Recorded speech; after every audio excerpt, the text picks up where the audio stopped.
Hello, I am Abida and welcome to my flavours. आज हम एक बहुत ही नई तरह की और एक बहुत ही क्विक और इंस्टेंट स्नैक्स रेसिपी बनाएंगे। इसका नाम है पिज्जा बन या पिज्जा बॉल। इस पिज्जा बॉल को बनाने के लिए हमें यीस्ट या ओवन की जरूरत नहीं है, क्योंकि इस रेसिपी को हम बनाएंगे ब्रेड से। तो आइए जल्दी से हमारी क्विक इंस्टेंट स्नैक्स रेसिपी को बनाना शुरू करते हैं। तो आइए सबसे पहले हम पिज्जा बॉल के लिए स्टफिंग तैयार कर लेते हैं। तो इस पिज्जा की स्टफिंग बनाने के लिए एक बाउल में हम लेंगे बिल्कुल बारीक कटी हुई एक मीडियम साइज की गाजर, एक कैप्सिकम, इसे भी हमने इसी तरह से बिल्कुल बारीक काट लिया है, और एक मीडियम साइज का प्याज, इसे भी हमने बिल्कुल बारीक काट लिया है। इस स्टफिंग के लिए हमें सारी सब्जियां बिल्कुल बारीक ही काटनी है, क्योंकि इन सब्जियों को हम बिना पकाए स्टफिंग करेंगे तो ये जितनी बारीक होंगी उतनी ही अच्छे से पकेंगी। सब्जियों के बाद अब इसमें हम डालेंगे लगभग आधा कप बिल्कुल बारीक कटी हुई मोज़रेला और प्रोसेस चीज। आप इस पिज्जा बॉल के लिए सिर्फ मोज़रेला चीज या सिर्फ प्रोसेस चीज भी ले सकते हैं, पर यहाँ मैंने इन दोनों का कॉम्बिनेशन लिया है। आप चीज की क्वांटिटी भी अपनी पसंद से कम या ज्यादा कर सकते हैं। चीज के बाद अब इसमें हम डालेंगे चिली फ्लेक्स, और अब इसके बाद हम डालेंगे 1 टेबलस्पून मिक्स्ड हर्ब्स, इसे आप पिज्जा सीजनिंग भी कह सकते हैं। और इसके बाद इसमें हम डालेंगे 2 से 3 टेबलस्पून पिज्जा सॉस। हमें बहुत ज्यादा पिज्जा सॉस भी इस स्टफिंग में नहीं डालना है, नहीं तो हमारी स्टफिंग गीली हो जाएगी और हमारी जो पिज्जा बॉल है वो नरम हो जाएंगी। अब एक बार हम इन सभी चीजों को अच्छे से मिक्स कर लेंगे। अगर अभी तक आपने माय फ्लेवर्स को सब्सक्राइब नहीं करा है तो प्लीज इसे सब्सक्राइब करके साइड में आने वाले इस बेल आइकन को भी जरूर प्रेस करें।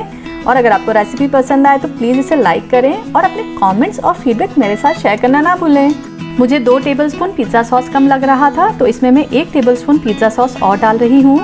और इसी के साथ इसमें मैं थोड़ी सी काली मिर्च कुटी हुई और टेस्ट के अकॉर्डिंग नमक भी डाल रही हूँ। इस स्टफिंग के लिए आप मसाले अपनी पसंद से कम या ज्यादा कर सकते हैं, और इसी तरह से आप स्टफिंग में जो डलने वाली सब्जियां हैं उन्हें भी अपनी पसंद से और ऐड कर सकते हैं। तो यहाँ हमारी पिज्जा बॉल के लिए स्टफिंग बनकर तैयार है। इसे हम एक बार के लिए साइड में रख देते हैं। तो पिज्जा बॉल बनाने के लिए हम एक बड़ा बाउल लेंगे और उसमें डालेंगे पानी, और इस पानी से भरे बाउल में हम एक ब्रेड स्लाइस को डालेंगे। ब्रेड स्लाइस के आपको कोने हटाने की जरूरत नहीं है। अब ब्रेड को हम हल्का हल्का सब तरफ से इस तरह से प्रेस करके नरम कर लेंगे। बहुत ज्यादा आप प्रेशर इसमें नहीं डालें। तो लगभग 5 से 10 सेकंड हम ब्रेड को इस पानी में डिप करेंगे और उसे बहुत हल्के हाथ से हम पानी से निकाल लेंगे, और दूसरे हाथ की मदद से हम इस ब्रेड को प्रेस करके इसका एक्सेस पानी निकाल लेंगे। आप ब्रेड से सारा पानी नहीं हटा पाएंगे, तो इसे जितना आप इजीली और जेंटली निकाल सकते हैं उतना ही पानी निकालें। अगर इस प्रोसेस में ब्रेड टूट भी जाती है तो कोई टेंशन की बात नहीं है। तो यहाँ हमने ब्रेड से लगभग सारा पानी निकाल लिया है। अब इस ब्रेड के सेंटर में हम स्टफिंग डाल देंगे और ब्रेड के सारे कोनों को सेंटर में लेकर उसे अच्छे से प्रेस करते हुए बॉल का शेप दे देंगे। हल्का हल्का सा प्रेस करते जाएंगे, जिससे कि ब्रेड का जो एक्स्ट्रा पानी बचा हुआ है वो भी निकल जाए, और बॉल को अच्छे से दबाते हुए हम राउंड शेप देंगे, बिल्कुल लड्डू का शेप देते हैं उसी तरह से। तो यहाँ आप देख सकते हैं हमारा बहुत ही खूबसूरत सा पिज्जा बॉल या पिज्जा बॉम्ब बनकर तैयार है। इसी तरह से हम बाकी ब्रेड से भी पिज्जा बॉल बना लेंगे। तो यहाँ आप देख सकते हैं हमने लगभग 4 पिज्जा बॉल्स बना ली हैं। आइए अब हम इन्हें फ्राई करना शुरू करते हैं। तो पिज्जा बॉल फ्राई करने के लिए आपका तेल मीडियम से थोड़ा सा ज़्यादा गर्म होना चाहिए, क्योंकि अगर हमने इस ब्रेड रेसिपी को हल्के गर्म तेल में डाला तो वो बहुत ज़्यादा तेल पी जाएगी।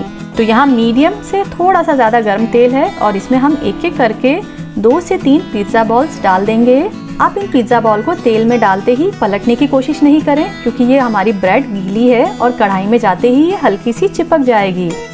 बस कड़छी से आप इन पिज्जा बॉल के ऊपर हल्के हल्के से तेल डालते रहें, और लगभग 25 से 30 सेकंड बाद आप इसे हल्का हल्का सा रिलीज करने की कोशिश करें और बिल्कुल धीरे से इन्हें पलट लें। और इसी तरह से हम इस पिज्जा बॉल को सब तरफ से इवनली गोल्डन ब्राउन होने तक और क्रिस्पी होने तक फ्राई कर लेंगे। इन पिज्जा बॉल को फ्राई होने में बहुत ज़्यादा टाइम नहीं लगता है। मुश्किल से 3 से 4 मिनट में ये पिज्जा बॉल्स अच्छे से गोल्डन और क्रिस्पी फ्राई हो जाती हैं। फ्राई हुई पिज्जा बॉल को हम तेल से बाहर निकाल लेंगे और पेपर टॉवल पर रख लेंगे। तो यहाँ आप देख सकते हैं हमारी बहुत ही टेस्टी और खूबसूरत से दिखने वाली बहुत ही ज़्यादा क्रिस्पी पिज्जा बॉल्स बनकर तैयार हैं। इन्हें बनाने में मुश्किल से 10 से 15 मिनट का टाइम भी नहीं लगा है। इन गर्मा गर्म पिज्जा बॉल को आप टमाटो केचप के साथ सर्व करें। बच्चे हो या बड़े या कोई भी ओकेजन हो, आप इस रेसिपी को जरूर ट्राई करें, and I am definitely sure ये सभी को बहुत ज़्यादा पसंद आएगी। तो आप इस रेसिपी को जरूर ट्राई करें और मुझे कमेंट करके बताएं आपको ये कैसी लगी। अगर वीडियो पसंद आए तो प्लीज इसे लाइक करें, शेयर करें और चैनल को सब्सक्राइब करना ना भूलें। See you next time with a new recipe. Till then have a flavourful eating.